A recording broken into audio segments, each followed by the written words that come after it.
Get the home field advantage every time with Fairfield by Marriott, official hotel partner of the NCAA. Whether you're a student athlete working toward your championship dreams or your team's biggest fan, Fairfield by Marriott has everything you need to get ready for game day. From comfortable guest rooms to complimentary hot breakfast, Fairfield is part of the Marriott Bonvoy portfolio of hotels and official hotel partner of the NCAA. Visit fairfield.marriott.com to book your next game day stay. Welcome into The Verge, a show which covers the Baltimore Orioles minor leagues. The Verge is part of BSL Radio. Baltimore Sports and Life is dedicated to analysis and discussion on the Orioles, Baltimore Ravens, and the University of Maryland. The site has a team of writers providing coverage of those teams and houses live streaming content weekly. Join the conversations at the message board, like BSL on Facebook, and follow BSL on Twitter.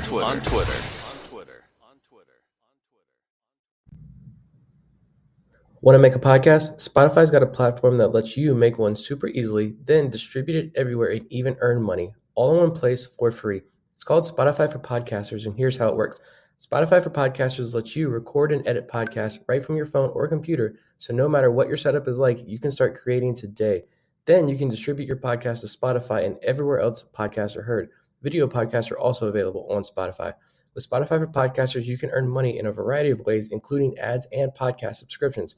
And best of all, it's totally free with no catch. Ever since we discovered Spotify for Podcasters, we feel like having options like video podcasts and Q&A lets us be more creative on another level. I highly recommend you give it a try. Download the Spotify for Podcasters app or go to www.spotify.com/podcasters to get started. Welcome to On the Verge. This is Zach Spedden, joined as always by Bob Fallon and Nick Stevens. And we're coming to you for the first time this season on a Monday. And our timing for having a Monday show was good, as the Orioles announced several promotions throughout the farm system today, highlighted by the jump that Kevin Smith is making from AA Bowie to AAA Norfolk. We're going to run down those transactions for you, as well as the performance of Jahmai Jones since he returned from injury. And we're going to bring up the question that I think has been there for a while, which is, when is he finally going to be starting at second base in the major leagues? We're also going to take some listener questions, discuss whether or not we see Tyler Wells moving from the bullpen and joining the rotation at the major league level, and wrapping the show up with our new segment highlighting players outside of our top 30 prospect list.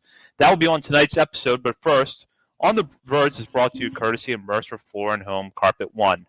Mercer is a third-generation family business that was established in 1959 and is located on Main Street in beautiful historic downtown Westminster, Maryland.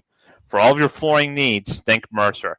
The Orioles announced several transactions on Monday that affect the minor league system. Kevin Smith is making the move from AA Bowie to AAA Norfolk.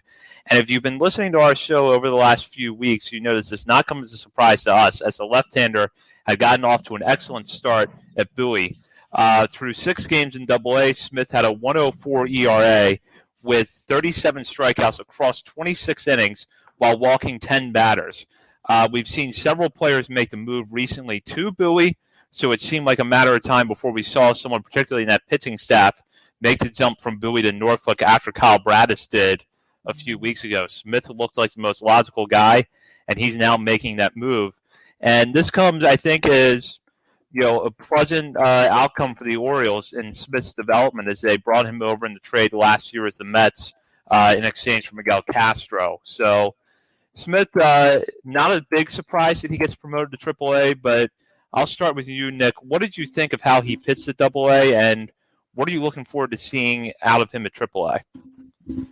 I thought this was, we called it pretty much our last show that I think he had thrown a couple more scoreless innings before we finished that episode, and we assumed that was probably going to be his last start in Norfolk. It's a well-deserved promotion. We all thought, I think, that he was probably going to begin the season at AAA, but if you really look at his numbers, he really didn't have that many innings when he was with the Mets. They moved him pretty quickly. He's out of Georgia, so he's an SEC pitcher, so you understand why. I think he was their 2019 minor league pitcher of the year as well. So you see why they moved him so quickly. But joining a new organization, we know the Orioles are the hot place to raise pitching prospects now. So starting him in Bowie, it's a good idea, I think, and it's paid off. You mentioned his numbers there. The 1.04 ERA, 1.08 WHIP are fantastic. I love the slider. I love the changeup. His stuff just looks impossible to barrel up. Huge ground ball numbers as well. I'm excited to see him. I know that now that we've seen him live a couple times or on MILB TV a couple times, I think he's going to move up our rankings when we do our re-rank in the top 30. I know he's definitely moved a lot up my personal list, but I know a lot of people like to bag on the Norfolk Tides and the way they're playing, but they've been playing well recently, the month of June, and now they have Kyle Bradish and they have Kevin Smith in that rotation. Maybe they have a catcher behind the plate by the name of Valley Rutschman in a few weeks. We'll see, but I think things are looking up at Harbor Park, and I'm super happy for Kevin Smith because this is a guy that I'm putting ahead of Zach Lothar, honestly. I'm probably putting ahead of Alex Wells.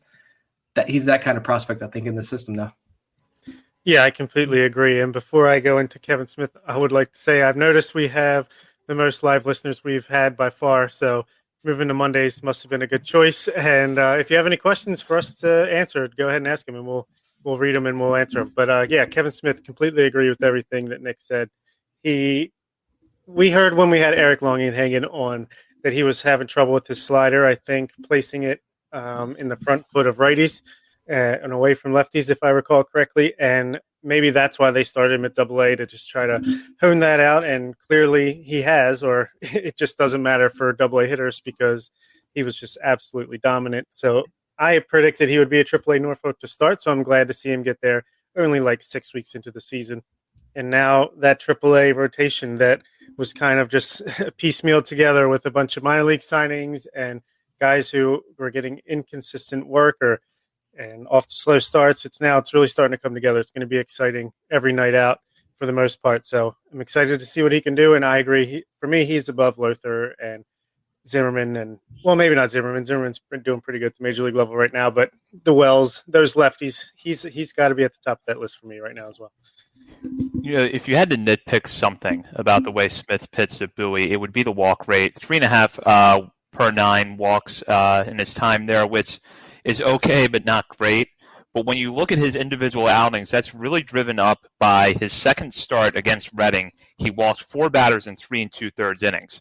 In his 3 most recent starts, 2 batters in 4 innings against Harrisburg, 1 against Hartford in 4 innings of relief work, 0 last week against Binghamton over 5 innings of work.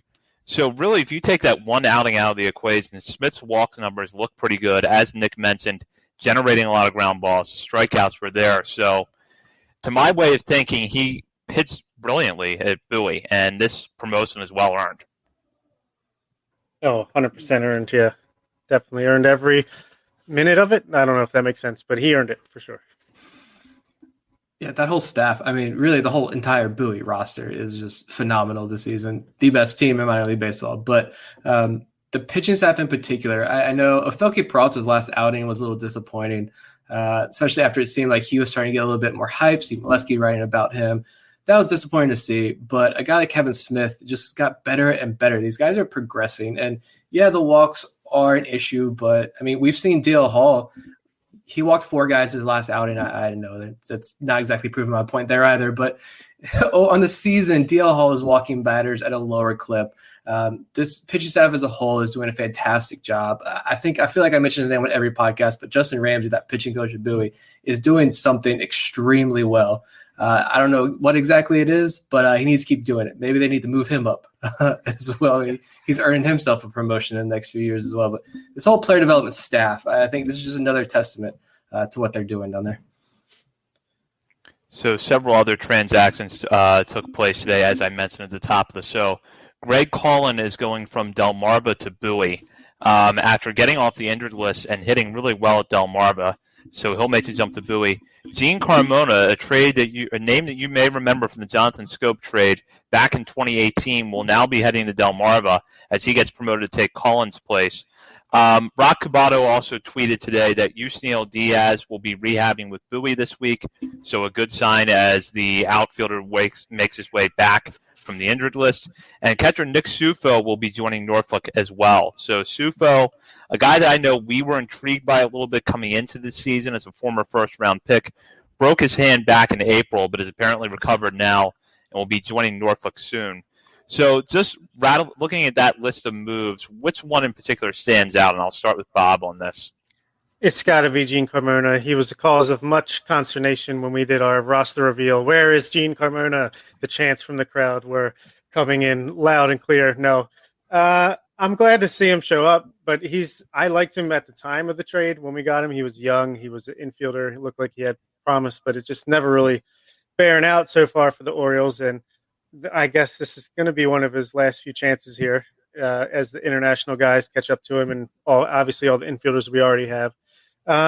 Greg Cullen, I think I predicted he would either start at high Aberdeen or AA Bowie, and then when he wasn't on the rosters to start, it was kind of confusing. Came out he was hurt, so I know it's unfortunate that he's going to be there because of Joey Ortiz having a little bit of an injury, but it'll be interesting to see what he does. He had a good on-base percentage, nice walk rate with Delmarva in the short time he was there. So that's good. And Yusniel Diaz, of course, we want to see him on the field. If he's on the field, he's going to get a promotion. He would have had that Ryan McKenna spot earlier in the season, I feel like. So get him healthy. I'm sure he'll do a week at Bowie and then get back to Norfolk. And then let's see, it's Austin Hayes hamstring tweak away from his big league debut. So all good news. Yeah, I'm just really concerned about Greg Cullen moving up is what I'm most concerned about. I feel happy for him. It's great. He's skipping a level. He's going up to Bowie, that hot roster, that whole culture, I think.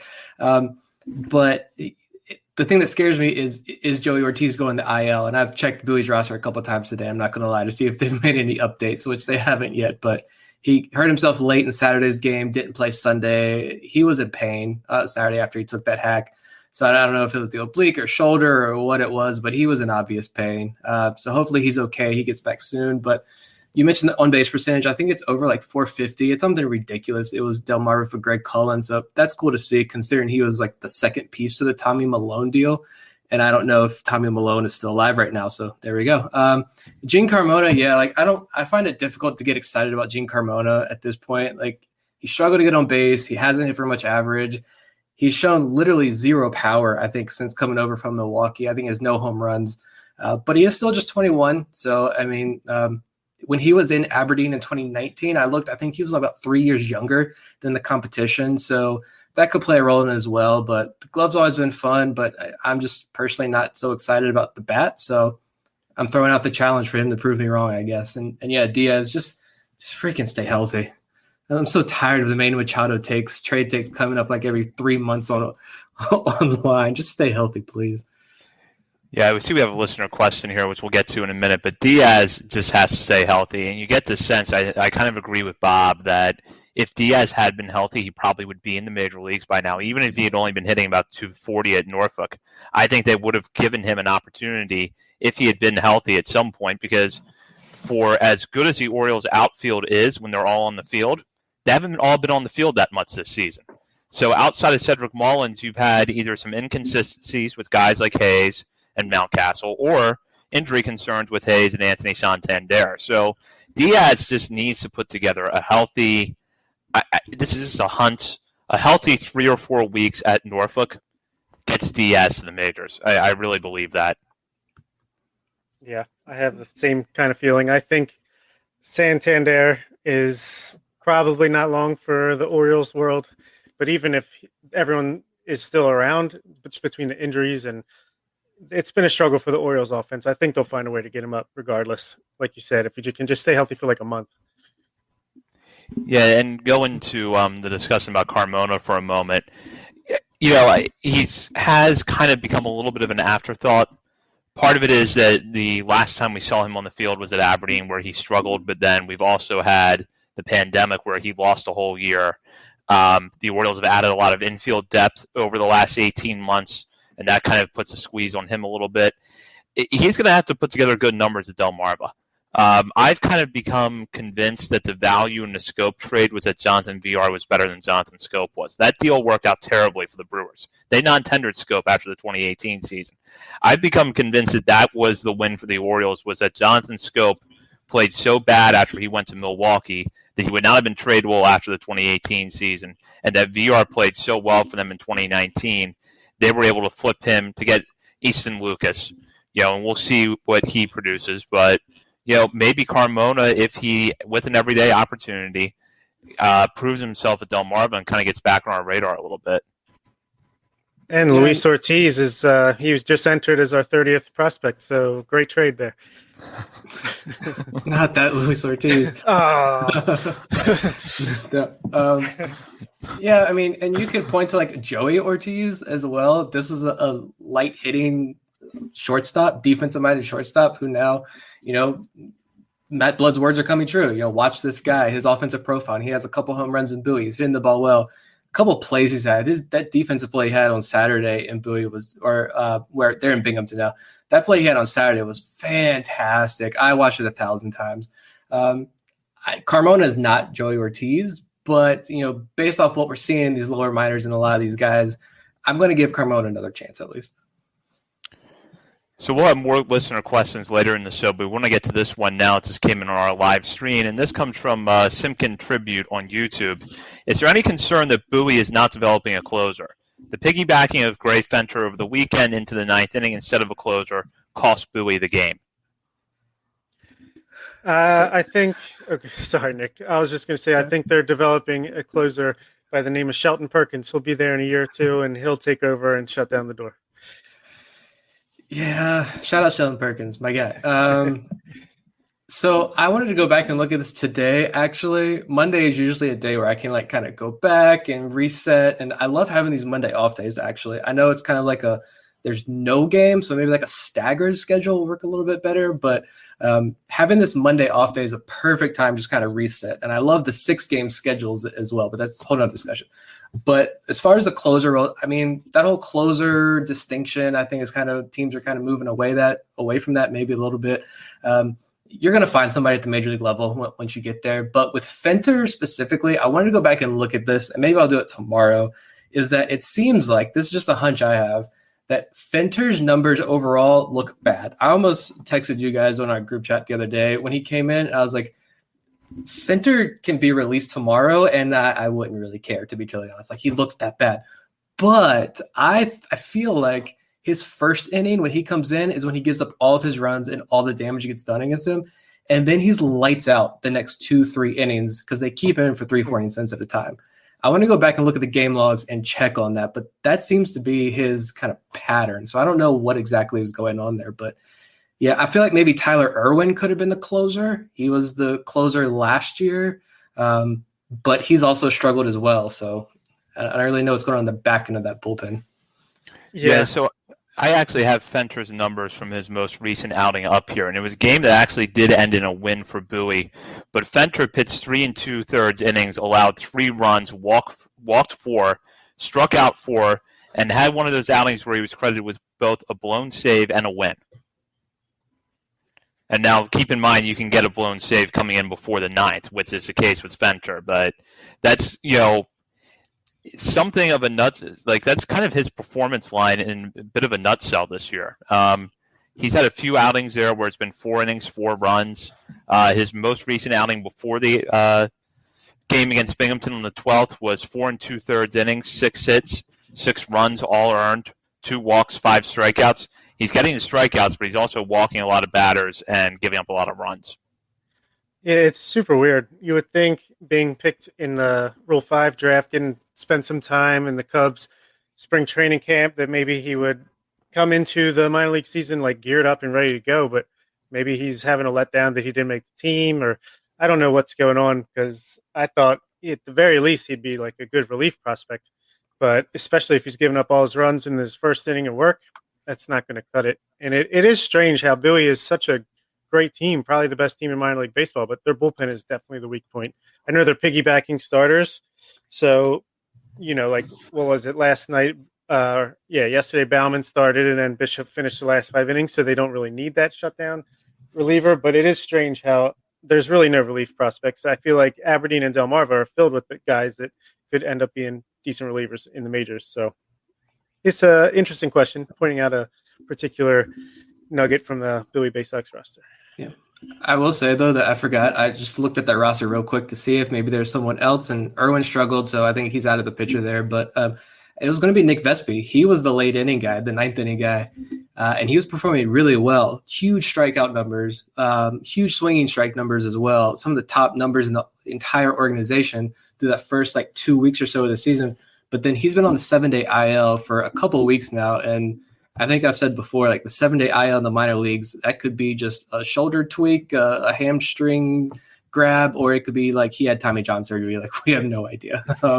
Like there's just that 7-day IL is just really arbitrary in the minor league. So that's the guy they wanted. But I think since he's got hurt, there's a question. Yeah, he's hurt. We don't know exactly what, but yeah.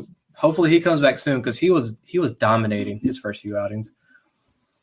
Yeah, and I think that question also does sort of speak, as we talked about a little bit ago, to kind of the development strategy that's going on, not just in the Orioles system, but in a lot of systems now, piggybacking pitchers, especially at the upper levels. So that would be one of the reasons I would say, too, why you're not going to always see a true closer at the upper levels. Yep. So the player that has been on our radar for a while now and is now firmly back on it because he's healthy and producing is Jahmai Jones.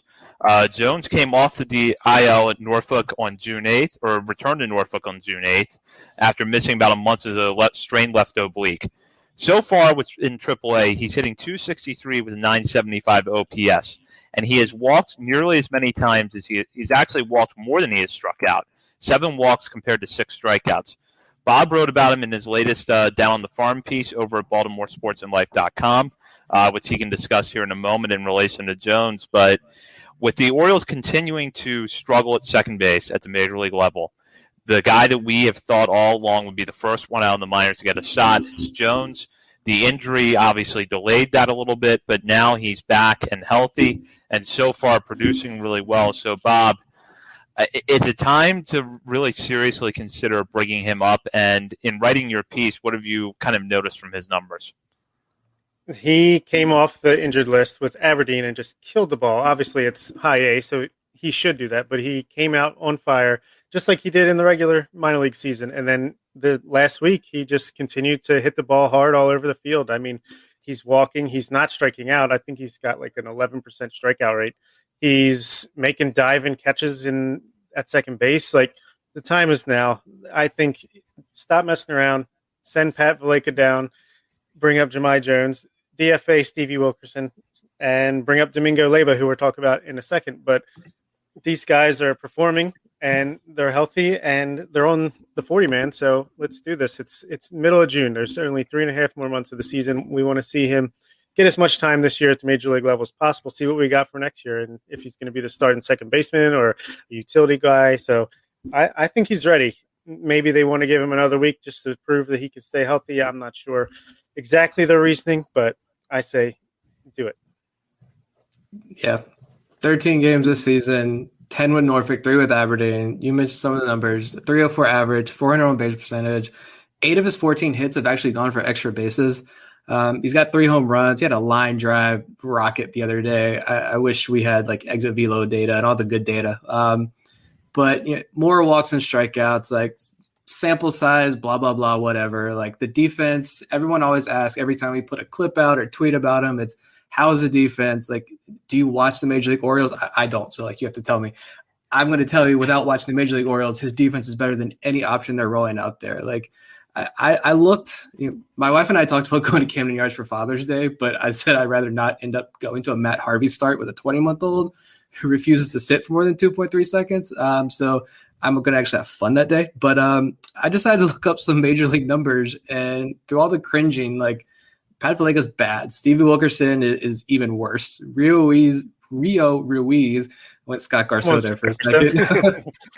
Oh no.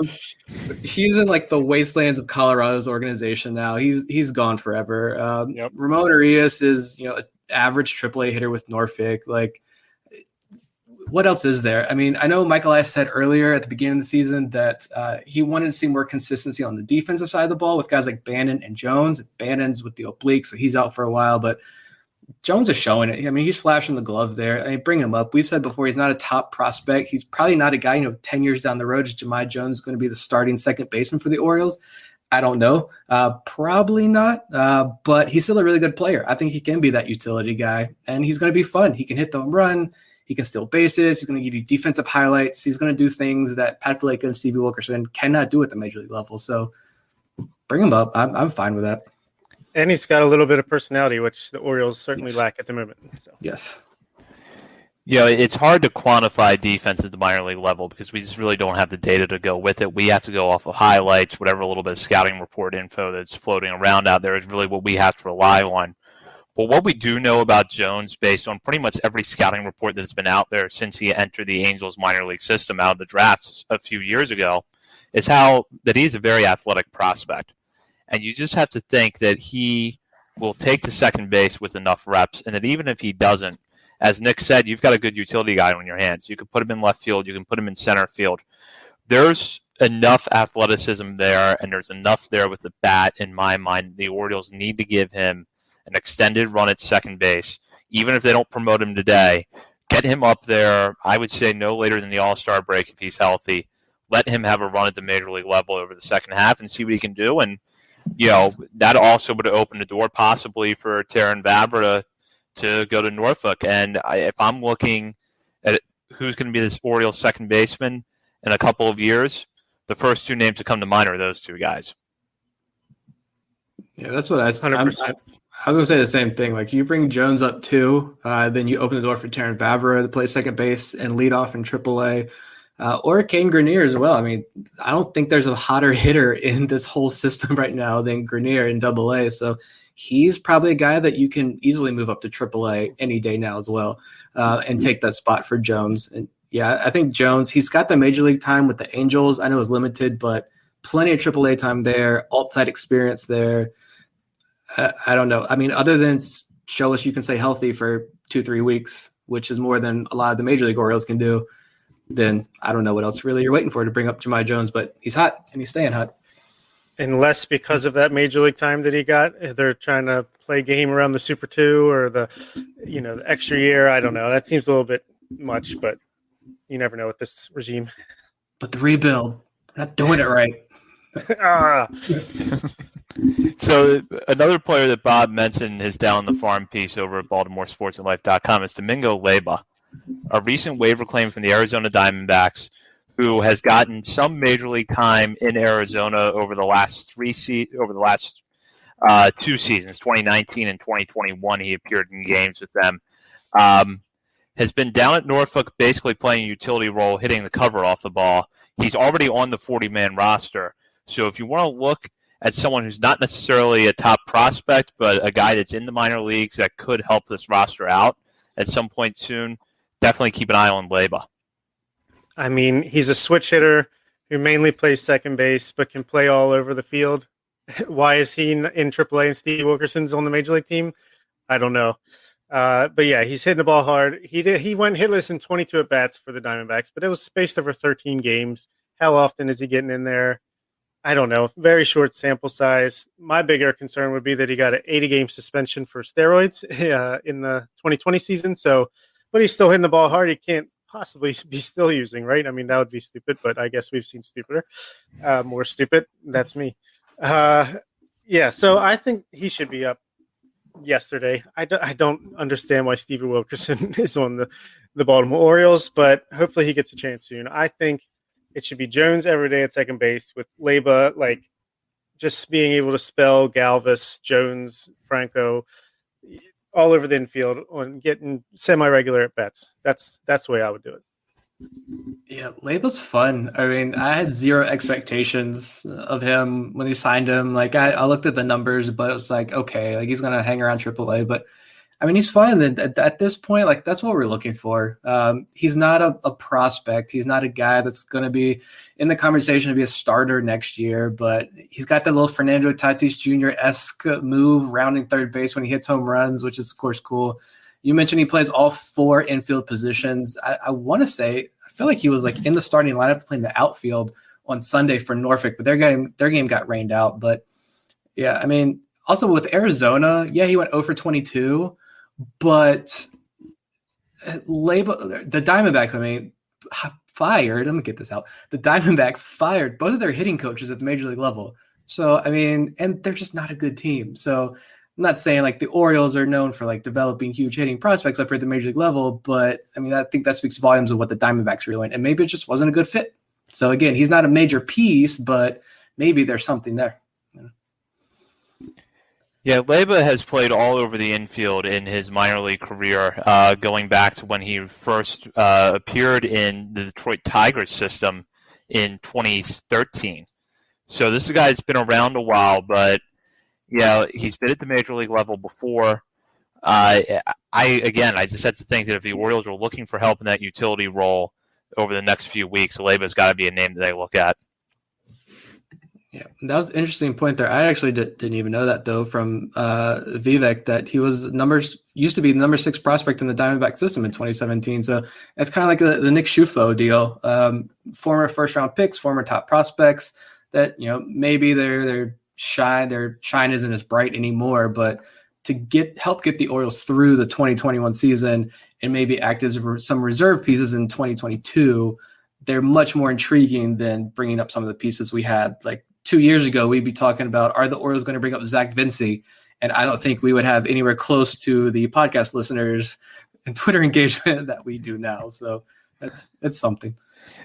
Well, speaking of Twitter engagement, we did put out a call for listener questions before this show, and we got some very good ones back. So we're going to take a few minutes now to get to those, and Nick is going to read them off for us here. A wide range of questions for sure. Yeah, so some of these we can probably just do like quick hits on, but first one was actually yesterday, not in response to the tweet, but I thought it was a good question from Taylor Westlow. He asked, who is the next pitcher to get promoted to Norfolk? And I responded to his tweet and said Kevin Smith, of course, and that ended up happening. But who do we think is the next guy to get promoted to Norfolk then after Kevin Smith? If I had to go off of experience and performance right now, I'd take a close look at Cameron Bishop. He is pitching really well right now. He's gotten some time in the rotation and in the bullpen. I know that DL Hall is the name that everybody wants to see, and I do think you see him at AAA at some point, but I also don't think there's much of an incentive to rush him, whereas Bishop is a guy we talked about on the show a couple of weeks ago.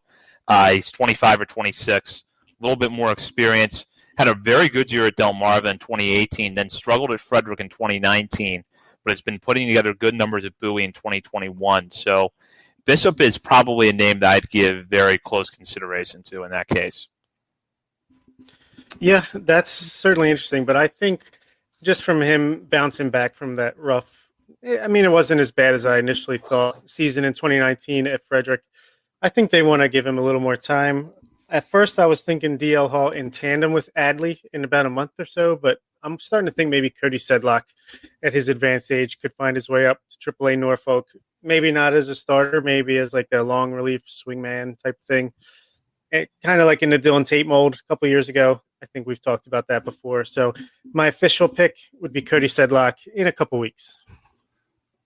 Yeah, Sedlock was my pick too, just because you mentioned his age. He's about to turn 26, and I looked at some of his numbers. He only has a 20% strikeout rate, and he does have a 3.43 ERA, but it's a 5.06 FIP.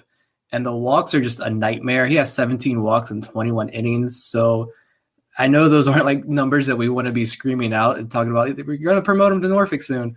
But, I mean, the age is kind of like that sink or swim age. He's a former first-round pick. I think all of us had probably completely written him off. I did. I written him off 2 years ago. I just didn't think that he could rebound from his injuries. But he has. He was healthy last year, or 2019, looked pretty good. And he's only allowed 2 runs over his last 16-plus innings across his last 4 outings. So I think he's at least entered himself back into the conversation, at least. So we'll see. But names, looking at 2023, a couple of questions all involve like 2023. So I'm guessing that we're setting 2023 as the gold standard here, the deadline. What is your dream 2023 rotation? I'll say Grayson Rodriguez will be the ace that we're looking for in this dream world. John Means freshly signed to an extension, settling in as that number 2 veteran presence.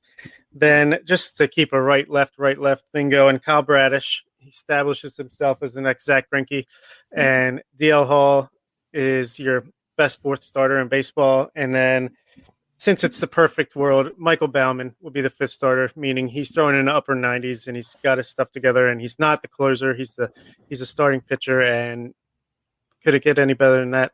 Probably, but that's my choice.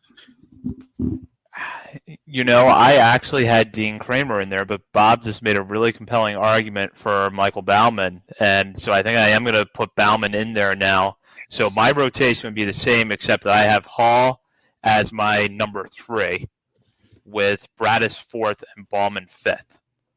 But same rotation, just different order. But Dean Kramer hopefully is contributing in a role somewhere, and hopefully Bruce Zimmerman's in there too. And there's still some arms at the major league level or close that aren't prospects technically anymore that you'd hope are still around then. Yeah, the fun part about this, though, is there's a big group. I'm going Grayson Rodriguez 1, John Means 2, DL Hall 3, Kyle Bradish 4. Eric Longenhagen had an interesting note in his chat the other day on Fangraphs. He said he views Kyle Bradish as a 5-and-dive mid-rotation arm. So I think considering last year after the Orioles got him, we were talking about, is he a reliever? I think that's a big praise for him. And for my number 5 in my perfect world, I'm going Drew Rom. I've fallen in love with him again this year. Lefty with some nasty stuff, so why not Drew Rom? But yeah, like Vivek has Kevin Smith as his number 5 there in the comments. You have Kramer, Aiken. I like Lothar out of the bullpen. There are a few other names. I don't have Baumann there. Like there's just so many names we could choose from, and it's hard to pick 5, even if we are in our dream world where we get to pick whatever we want. What about the infield? Looking at the 2023. Oh, and the Dream 2023 rotation was sent in by at Gary Thorne 18 on Twitter. Give him a follow. This one was from at Bucket Zach. Assuming best case scenario for everyone, again, our dream world. What does your 2023 infield look like, including your utility player and backup catcher? I'm guessing that he assumes that Nick Schufo is going to be the starting catcher in 2023 for the Baltimore Orioles. My dream infield would be Trey Mancini at first, Taron Vavra at second, a late mid-season arrival perhaps in Jordan Westberg at third, and Gunnar Henderson at short. I know 2023 might be pushing it a little bit, but Gunnar Henderson's OPS at Delmarva I think is like 2,000 now, so maybe that's not out of the realm of possibility. And this is a dream. And then I'll take Jahmai Jones as my utility guy, and then my backup catcher is baseball's best bat-first backup catcher, Brett Cumberland. All right. I'll go with, obviously, Adley at catcher. Ryan Mountcastle settled in at first base. Taron Vavra, second base. Gunnar Henderson at shortstop. Jordan Westberg at third. Brett Cumberland will be the backup catcher. And Joey Ortiz will be the utility guy. So I couldn't pick. I picked Mountcastle and or Mancini at first base, the other at DH. Taron Vavra at second base. I have Joey Ortiz at shortstop. That's my prospect crush, so I'm going to stick him there. Jordan Westberg at third base for sure. Adley behind the plate.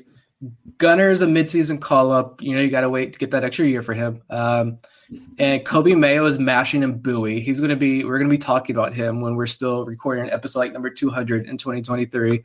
The backup catcher is Maverick Hanley. That's going to be my answer until he proves otherwise. And yeah, utility option is also Jahmai Jones for sure there. Maybe Servideo. We'll see when Jahmai Jones gets flipped for a pitcher at the deadline when the Orioles are competing. Only if you're looking for 150 walks a season. That's true. What's another one here? We have one from at HemiBombs24 on Twitter. Are Robert Newstrom and Cody Sedlock getting lost in the pack? And we kind of talked about Sedlock, so I guess maybe Robert Newstrom. What do we think about him and his play so far?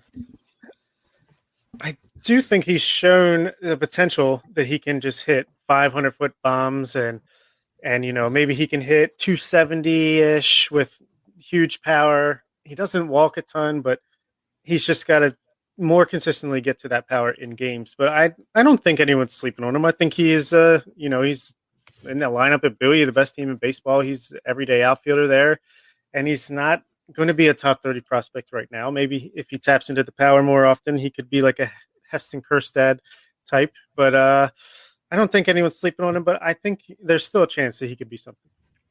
Yeah, I agree with Bob. I don't know that anybody's necessarily sleeping on him at this point. And I think that there are reasons to be hopeful with some of his numbers at Bowie. I mean, if you saw the clip of that home run he hit at Hartford a couple weeks ago, that was impressive. And you know that he can tap into that from time to time. And that's always going to make him intriguing. I think he is lost in the shuffle a little bit with the outfield depth at the top of this organization. But like we talked about earlier with Yusniel Diaz, that's going to have a way of sorting itself out here over the next few months. And if Newstrom hits at Bowie, maybe he is kind of in that conversation.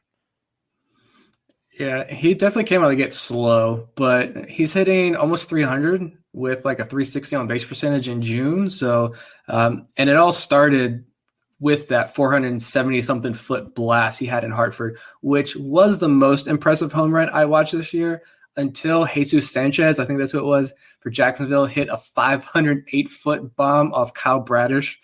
Sorry, Bradish, we love you, but I loved that home run. He knew that curveball was coming, and he cranked it. Brings five and dive a whole new meaning. He was really diving. Yeah. Sorry, Kyle. Like, we still love you. But yeah, with Newstrom, if you look at Norfolk's roster, even if it gets promoted later on, and let's say Diaz is still in AAA, you got Diaz and McKenna. They're so up and down. I think you've got Zach Jarrett is playing pretty well, but I think even if Newstrom gets promoted, he can split time with Zach Jarrett, maybe DH, because I prefer Newstrom over Ryan Ripken at DH or JC Encarnacion, who's still there. I prefer Newstrom over both of those guys. So I don't see him getting lost in the shuffle, and there's still plenty of time there. But I guess let's do this one real quick before we get to Vivek's question, because we also had someone else ask about Rule 5 guys. But do you see Mason McCoy in the majors this season at all? We've talked about him a lot, but now that we're a month or so into the season, has anything changed about Mason McCoy? Yeah, the offense is coming back down to earth a little bit, and I know Bob wrote about this, and he can get more into that in a minute. But his offensive numbers have fallen off here in the last couple of weeks. We mentioned Domingo Leyba. You have Jahmai Jones there now, so I don't think it's at all impossible that McCoy gets to the major leagues this year. When you look at the Orioles' depth at their major league at the major league level, and you still have to keep in mind the possibility of a Freddie Galvis trade at the deadline, which opens up one more spot. So I won't say it's impossible that McCoy gets there, but he's slipping from the pack a little bit here with his offensive drop-off in the last couple of weeks and Jones getting back on the field. Yeah, I unfortunately do not think he's going to hit the major leagues this year. I think he had his shot. Well, it wasn't like he did anything wrong, but I think there was a shot for him to make it to the majors like 3 or 4 weeks ago whenever Stevie Wilkerson got the call. They decided to add Stevie to the 40-man instead, I'm guessing just because it will be easier to take him off when the inevitable time came. But now that Jones is getting healthy, I'm sure Bannon will be back eventually. Leyba has been brought in. Caden Grenier could fill the new Mason McCoy role pretty soon if he gets called up. So, no, unfortunately, I think we talked about it before the season started. He's kind of in no man's land, and he saw a little bit of daylight at one point, but then it kind of closed up on him. Yeah, I mean, I tend to develop deep attachment to some players very quickly, and McCoy is one of those many years ago when they were first drafted him. But I just don't know. I don't see the path there anymore. Like you mentioned, Grenier, if he's coming up, he might surpass him. Terran Vavra coming up to Norfolk as well will kind of take over that spot. So I don't know. I think it'll take a lot. Galvis getting traded. Even if Galvis does get traded, Michael Elias is going to be active on the waiver wire, and he's going to probably bring somebody else in as well. So I hope he gets an option somewhere. If it's not with the Orioles, somewhere else. But at least he is, like I just kind of mentioned, he's a better depth piece to have in Norfolk as an emergency than we've had in the past, I think. But yeah, a lot of talk about the Rule 5. So it's early. This is from @BGreen484 on Twitter. It's early, but what prospects do you see getting added to the 40-man this season? And it is a very, very long list, but I'll just kind of read off some of the names. Rule 5 eligible this year in December are Brett Cumberland, again, so I threw his name on there. Kyle Bradish, I think for sure he gets added. Kevin Smith, I think it's safe to say he might get added. Greg Cullen, Patrick Dorian, Terran Vavra, Robert Newstrom, DL Hall, definitely. Blaine Knight, that's an interesting topic, I think, later on. David LeBron, Tim Naughton, Adam Hall is an intriguing one for sure. And then AJ Graffinino, Adam Stauffer. We'll talk about Stauffer in a minute, though. And then a few others, but that's a huge list. I think last year's list was big, but this year's list is going to be even bigger. Yeah, it's huge. There's going to be a lot of tough calls. And Luckily, we have some people we could churn through on the 40-man right now, but there will definitely be some questionable people left off. Yeah, it's just like last year. You knew that no matter what the Orioles did, they were going to leave somebody questionable off. They left off Zach Pop, which I know we didn't necessarily see coming, but we knew that someone was going to get lost in that crunch. That's going to happen again this year, but I think for right now it's safe to say DL Hall is absolutely protected. I would have put solid money on that last year before he dominated AA. So DL Hall is going to get protected. Kyle Braddis is going to get protected because he'll probably be in the major leagues before the year is over. Same for Kevin Smith possibly, and I think Taron Vavra is definitely in that mix. So I would look at those kind of being the top 5 guys right now. And then there's definitely, I think there's going to be more beyond that, but someone questionable is going to get left off. Yeah, for sure. I think it would probably end up being Adam Hall, to be totally honest. But and depending the way he's been playing this year, it may not even be a questionable move to leave him off. We'll have to see. But yeah, I think that's all the questions we have. That was awesome. Yeah, love the listener interaction. The more we get, the better. So keep it up, guys. Send them in. Yeah. Be sure to tweet us at BSL on the Verge, or if you're following along the live stream, whether it's on YouTube, Facebook, or Twitter, feel free to chime in during the show with a question, and we'll try to get to it. So we do want to turn our eyes now to the Major League roster, where a rookie has been pitching well for the Orioles amid a really bad stretch for the club, and that's Tyler Wells, who coming into tonight's game at Cleveland has not allowed a run in the month of June. 8 scoreless innings, and has not given up a walk in that stretch. One of the things you're starting to hear more speculation about is whether Wells, a former starter in the Minnesota Twins system, could be stretched out and moved to the rotation at some point, whether that's next year or maybe sometime this season. I pulled up his numbers before the show, and he has had several multi-inning relief appearances, including at least one 3-inning outing. So the Orioles have been using him in a long relief role so far, but for a guy that is coming off Tommy John surgery, they're also going to have to show some caution. So it's a complicated discussion, but one that's still worth having, and I'll start with Nick here. Do you think that we see Wells stretched out and made a starter at some point over the summer? It's a tough question. I think we did hit this one right on the head, though. After the Rule 5 draft, we were talking about Tyler Wells and Max Soroller, and all of us, I think we're much higher on Wells. Maybe Max Soroller, the intrigue there was probably more just he's Ben McDonald's nephew.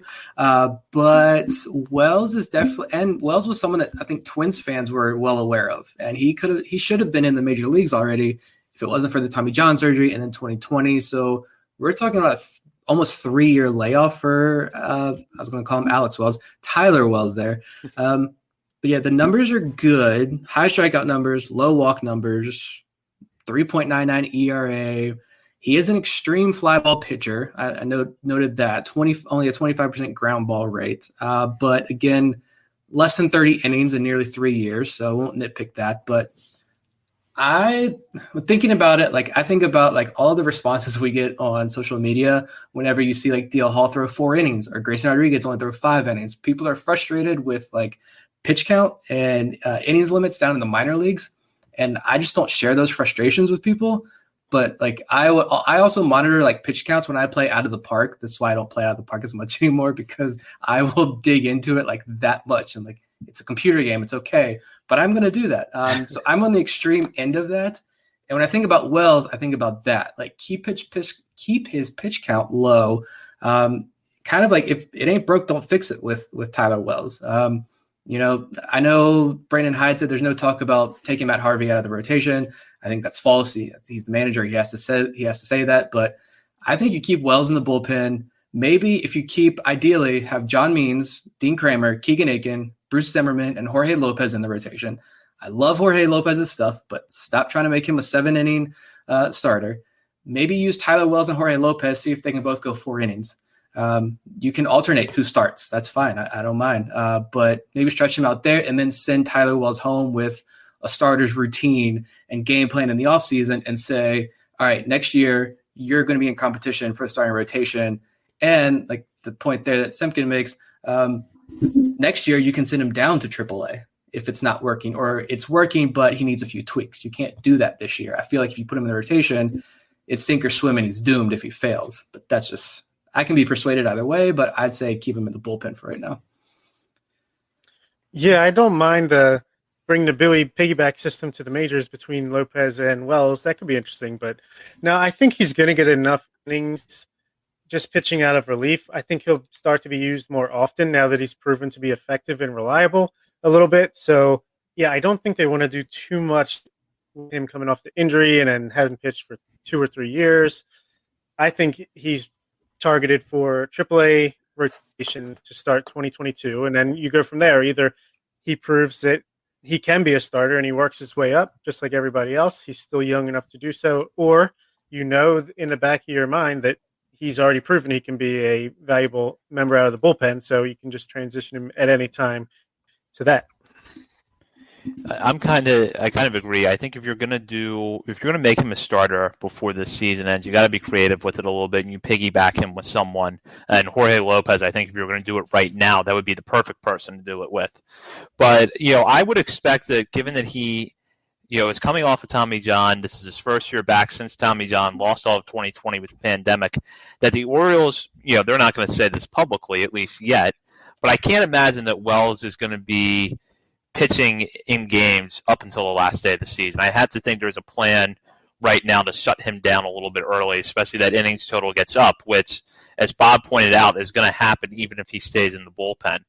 I would definitely proceed with caution if you are going to look at him as a starter, and look at that piggyback option closely, because pairing him with a Jorge Lopez or a Dean Kramer, or even if it's someone who's in AAA right now, later in the year, I think would be the way to go if you're going to do it. And then you decide whether or not he needs to go back to AAA and prepare for a starter's role, or you might decide, this works well at the major league level. Don't send him back to AAA and try to fix something that isn't broken. Yep, and I was looking around at his Baseball Savant page earlier today because, again, I don't watch a whole lot of the major league products, but the fastball, typically with guys like this, I feel like if you look them up, you can see the slider is just disgusting. And his opponents are only hitting 115 off his slider with a 38% whiff rate.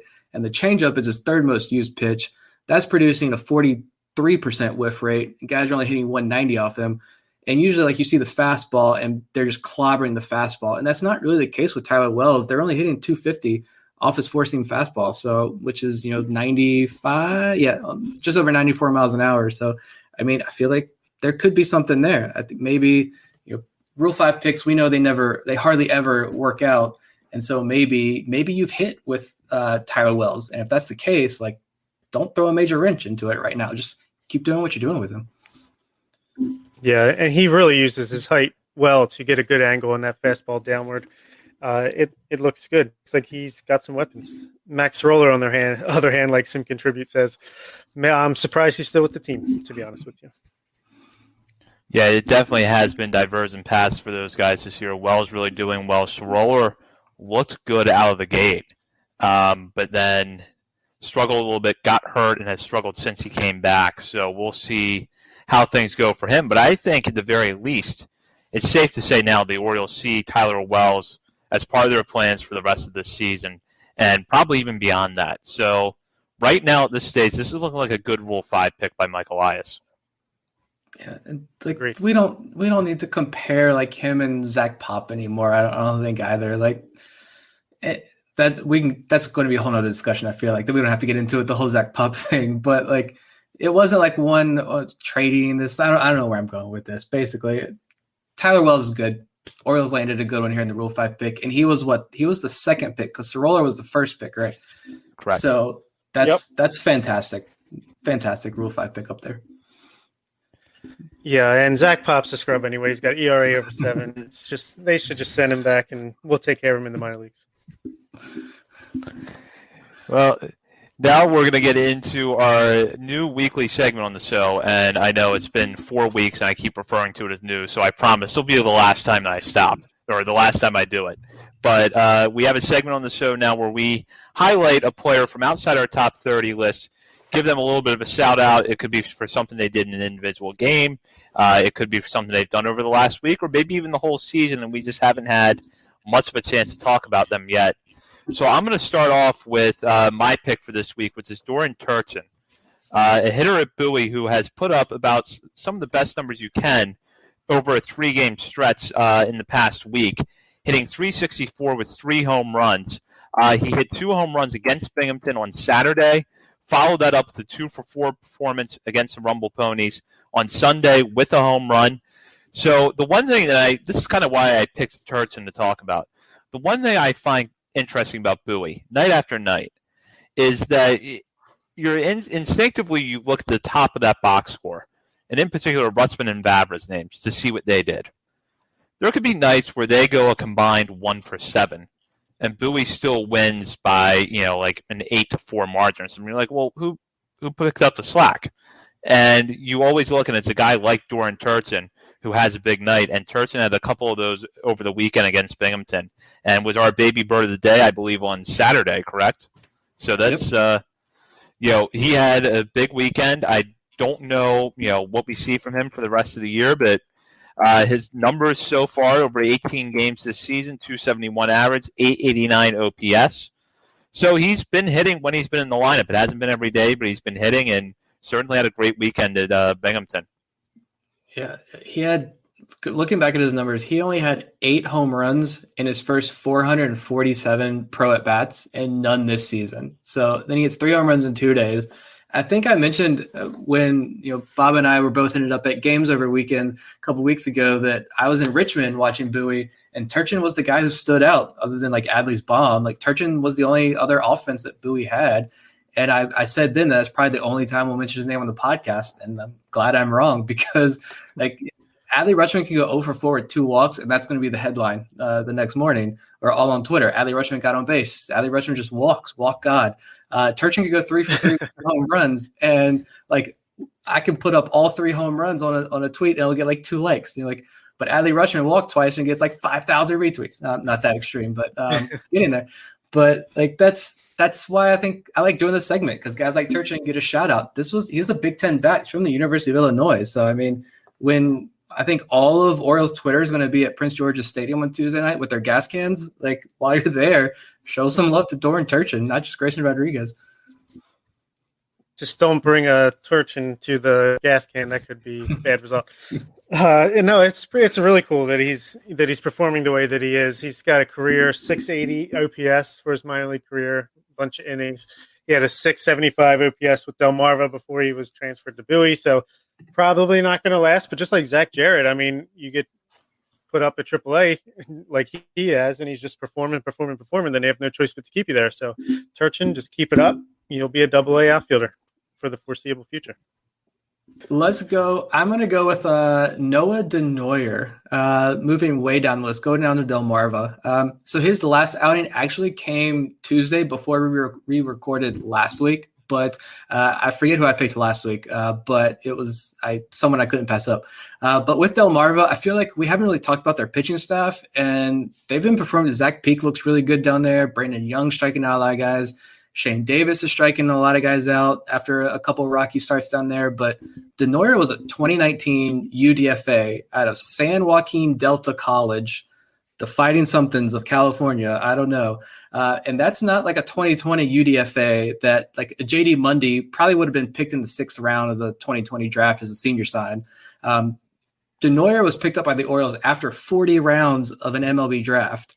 And like I know guys personally who signed with teams after these 40-round drafts, and they were in camps for like 2 days before they got released. I mean, they give them like $500 and then tell them to go home. Denoyer, he's here in Delmarva. He's 3-0 with a 2.01 ERA and 28 strikeouts in 22 innings. So his last outing was against Lynchburg, 5 innings, struck out 5, only 1 hit, no runs. He has walked 16 guys, so the walks are pretty extreme, but I like his stuff. I like his stuff a lot. And again, UDFA coming out of nowhere, doing pretty good things in the low minors right now. This is why I love minor league baseball, right? You get these stories like this. That's why you can believe anyone can make it, because obviously much more often than not, you don't, but there's always these stories of people who come from nowhere and, tie their shoestrings really tight and they grind their way up to the major leagues. And obviously he's still well away from the major leagues, but he's performing really well. at professional baseball in low A, and hopefully he keeps up. His FIP is a little bit higher than his ERA, but that's because of the walks. So if he can just, get the command under control, then he's golden. Yeah, I've said before that one of the fun things about this season is getting to see the 29 draft picks on the field after we really didn't get to see much of them before the 2019 season ended. But that applies to the undrafted free agent guys too, because Denoyer pitched in the Gulf Coast League in 2019. So this is a name that's probably, pretty unfamiliar to a lot of Orioles fans. His last two outings really warrant you keeping an eye on him, especially when you're looking across, his season, 28 strikeouts and 22 in the third innings. He's off to a good start down there. Yeah. There's nothing on him either. I was looking at him earlier in the season, and Rock Kobatko actually did write about him at one point in 2019, I believe, maybe after the draft, and it was 3 under the radar names that were impressing in camp. I feel like those were just all the love to Rock, but I feel like those were just 3 names. He was hey, I have nothing to write about today. Give me 3 guys who are throw hard down in Sarasota right now. And Denoyer is one of them because it was just reading off his bio, but it's something people are noticing. Certainly. Well, all right, my guy was on our top 30 at one point. He's not currently on ours, so it's kind of cheating, but I just feel like he's going super under the radar with the way he's performing right now. It's Adam Stauffer, who I didn't even know was Rule 5 eligible after this year. I would have to imagine he might be kind of in that gray Fenter zone where he's too low in the minors to get picked, but maybe he'll work his way up. Anyway, he's got a 0.71 ERA over 12.2 innings with 16 strikeouts and only 1 walk. And he's pitching strictly out of the bullpen for Delmarva, where he had already pitched and dominated 2 years ago. So I'm not exactly sure what the strategy here is, but I thought he could have been a starter. But if he's going to be a bullpen, then I feel like he needs to move up to at least Aberdeen soon, or he could be that Bowie closer that they've been looking for, that they're developing, because the guy has just been dominant pretty much his whole minor league career, at least in 2019 and now this year. So I'm a big Stauffer fan, and I'm glad to see him put in work and do a good job, but I want to see him challenged a little bit more.